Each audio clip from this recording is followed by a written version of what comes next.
Kisah tentang seorang anak yang ingin memberikan yang terbaik untuk kedua orang tuanya. Sebutlah nama anak ini adalah Umar. Umar adalah seorang anak tunggal yang memiliki orang tua yang sangat kaya raya dan sangat sibuk bekerja. Ayah Umar adalah seorang pengusaha yang setiap hari disibukkan dengan bisnis-bisnis yang harus dikerjakan, meeting-meeting rapat yang tidak pernah berhenti. Dan ayah Umar menginginkan pendidikan yang terbaik untuk anaknya. Maka Umar pun disekolahkan di sebuah sekolah internasional agar ia mampu berbahasa Inggris dengan baik, bertemu dengan teman-teman dari berbagai macam negara, hingga Umar bisa menjadi pribadi yang berwawasan global. Dan sang ayah menginginkan kelak Umar harus melanjutkan pendidikan ke luar negeri agar Umar bisa menjadi orang yang lebih hebat, bahkan lebih hebat daripada ayahnya. Suatu ketika Umar menyerahkan undangan dari sekolah kepada ibunya. Dan undangan tersebut adalah undangan Father's Day. Bagaimana pada hari itu sepatutnya seluruh ayah hadir. Karena hari itu seluruh anak-anak akan menampilkan bakat-bakatnya. Maka Umar pun merengek kepada ibunya dan berkata, "Ibu, untuk kali ini Umar mohon ibu supaya ayah bisa datang ke sekolah dan melihat apa yang akan Umar tampilkan. Karena selama ini ayah nggak pernah datang kalau Umar ada menunjukkan sesuatu di sekolah, menampilkan sesuatu di sekolah." Maka sang ibu pun akhirnya berkata pada suaminya, "Ayah, datanglah ke sekolah untuk kali ini saja. Umar sangat mengharapkan kehadiranmu, wahai suamiku. Umar sangat ingin agar ia ditonton oleh engkau, wahai suamiku." Maka ayahnya seperti biasa pun berkata, "Istriku, kau tahu pekerjaanku ini banyak sekali. Aku harus meeting, aku harus melakukan bisnis ini, bisnis itu. Aku tidak mungkin meninggalkan pegawai-pegawaiku begitu saja hanya untuk melihat pementasan anakku ini, kan kau bisa datang," kata sang ayah Umar ini. Istrinya mengatakan, "Ini acara Father's Day, engkau yang harus datang. Untuk kali ini saja, sebentar saja nggak apa-apa. Setelah Umar tampil kau langsung bisa pergi nggak apa-apa. Yang penting Umar tidak sedih karena engkau tidak datang," kata sang istri. Akhirnya hari itu pun tiba. Umar dari belakang panggung mengintip ke arah penonton. Adakah ayahnya duduk di antara barisan penonton? Dan ayah Umar pun datang walaupun terlambat dan memilih duduk di paling belakang dengan malas-malasan. Seluruh ayah-ayah yang lain berlomba-lomba untuk bisa duduk di barisan depan untuk melihat tampilan anak-anak mereka. Tapi tidak dengan ayah Umar, karena baginya kalau duduk di depan nanti susah untuk pulang. Lebih baik aku duduk di belakang saja sambil bersandar dan sambil melipatkan kedua tangannya. Maka tampillah anak pertama. Anak pertama sangat hebat karena memiliki suara yang sangat bagus. Dan semua orang berdecak kagum ketika anak tersebut menampilkan nyanyian dengan bahasa Inggris yang sangat fasih. Seluruh orang di gedung tersebut bertepuk tangan karena kehebatan suara dari anak itu. Anak kedua menampilkan tarian balet yang sangat indah. Meliuk-liuk badannya membuat semua orang juga berdecak kagum dengan bakat yang ditampilkan oleh anak yang kedua. Anak yang ketiga tampil dengan alat musik gitarnya. Anak yang keempat tampil dengan memainkan drumnya. Anak yang kelima tampil dengan memainkan pianonya. Dan semua bakat-bakat ditunjukkan. Dan ayah Umar kembali melihat jam tangannya. Kapan Umar ini tampil? Lama sekali Umar ini tampil karena aku harus ada meeting dan aku sudah terlambat. Dan akhirnya peserta terakhir Umar. Umar pun berjalan dengan tenang di panggung tersebut dengan baju yang sederhana, tidak seperti teman-temannya. Dan ayah Umar berpikir, apa yang akan ditunjukkan oleh anakku ini? Ayahnya baru sadar, selama ini dia tidak paham bakat apa yang dimiliki oleh anaknya tersebut. Maka Umar pun ketika berdiri di atas panggung, matanya kembali mencari di mana sang ayah.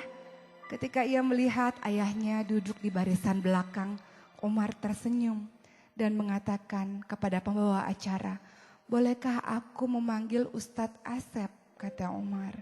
Ustadz Asep adalah guru mengaji ekstrakurikuler di sekolahku ini. Maka Ustadz Asep pun datang ke atas panggung dan Umar mengatakan, "Ustadz, tolong periksa bacaan Umar kalau Umar mungkin salah dalam membacanya." Maka Umar menarik nafas panjang-panjang, memejamkan matanya, kemudian dia pun melantunkan ayat suci Al-Quran. A'udzu billahi minasy syaithanir rajim. Bismillahirrahmanirrahim. Amma yatasaalun 'anil naba'il 'adzim alladzi hum fihi mukhtalifun kalla saya'lamun, dan seterusnya. Umar membaca dengan sangat lembut, dengan sangat fasih, dengan sangat lancar surah An-Naba, surah yang pertama di juz 30. Dan ketika ia selesai membaca, ayahnya tertegun melihat Umar dan tak terasa menetes air matanya karena ayah Umar tidak pernah tahu kapan Umar menghafalkan Al-Quran. Maka Ustadz Asep pun berkata kepada Umar, "Umar, kenapa engkau menghafalkan Al-Quran, Umar?" Apa jawaban Umar? "Selama ini Ustadz, ayahku sangat sibuk dalam bekerja. Ayahku banyak sekali meetingnya, ayahku banyak sekali bisnisnya, dan ayahku melakukan itu semuanya untuk memberikan nafkah kepadaku dan kepada ibuku, bekerja untuk kebahagiaan aku, untuk pendidikan aku, wahai Ustadz. Maka aku ingin membalas kebaikan dari ayah, tapi aku gak punya apa-apa, aku gak punya uang, aku gak punya yang lain-lain. Aku cuma punya hafalan Al-Quran ini Ustadz, karena aku tahu janji Allah, barang siapa yang menghafalkan Al-Quran Ustadz, maka Allah akan memberikan jubah kemuliaan bagi kedua orang tuanya Ustadz. Maka Umar ingin memberikan jubah kemuliaan kepada ayah Umar di surga Allah Ustadz," kata Umar, dan Umar pun meneteskan air matanya. Apa yang terjadi dengan ayah Umar? Di belakang barisan kemudian dia berteriak, "Allahu Akbar, Allahu Akbar." Maka ayah Umar pun berlari dan memeluk Umar. Dia mengatakan, "Maafkan ayah anakku. Maafkan ayah anakku.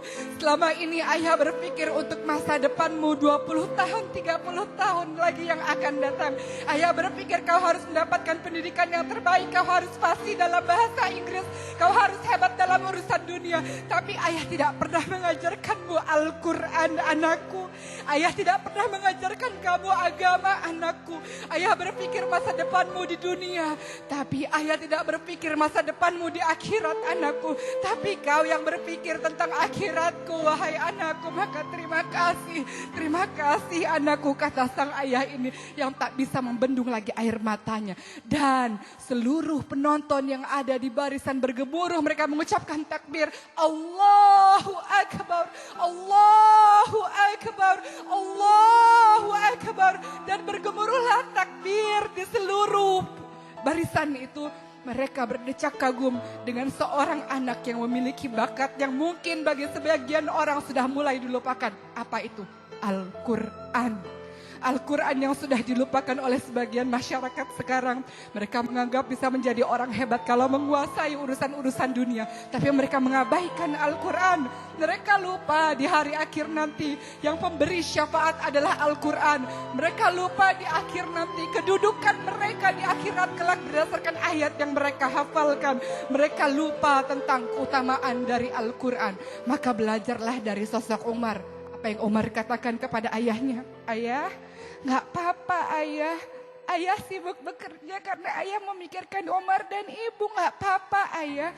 Mungkin kita jarang kumpul di dunia ini. Tapi kalau Umar menghafalkan Al-Quran, Umar masuk surga, ayah ibu masuk surga. Kita bisa sama-sama terus, tidak akan terpisah lagi. Ayah gak akan sibuk kerja lagi. Karena di surga kita sama-sama ayah," kata Umar.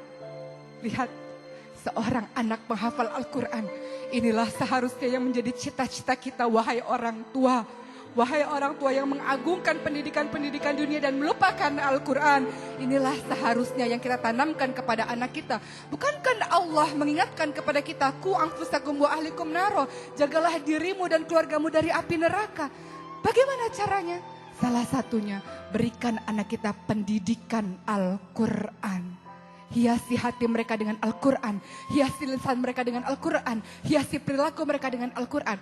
Maka itulah kau dikatakan sebagai orang tua yang berhasil mendidik anak-anakmu, karena anak-anakmu mencintai Al-Quran. Mudah-mudahan kisah ini menjadi pembelajaran dan memotivasi kita untuk menjadikan anak-anak kita hebat. Karena apa? Karena ia menguasai Al-Quran. Insya Allah.